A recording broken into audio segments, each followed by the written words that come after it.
而家減息啦，供樓人士喜訊。美國聯儲局宣布減息之後，匯豐銀行帶頭減最優惠利率0.125厘至到5.125厘。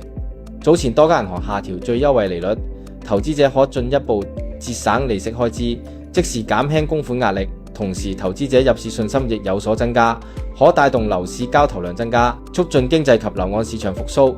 息口下跌，部分銀行對按揭業務取態將轉積極，配合政府近年放寬多項樓按措施，對樓按市場帶嚟正面作用。喺工商鋪方面，而家嘅按揭計劃最平可以做到 H+1.8 厘，上限 P 減1.2厘，成數高達70%，年期仲有20年添。假設物業成交價1000萬，7成按揭，20年還款，減息前嘅 P 係5.5厘，封頂息率為4.3厘，每月供款為43,533蚊。減息後 P 降至5.375厘，實際按息下調至4.175厘，每月供款減少466蚊至43,067蚊。經絡按揭擁有25年專業經驗，由2大上市公司聯營，有任何按揭問題歡迎隨時聯絡我哋。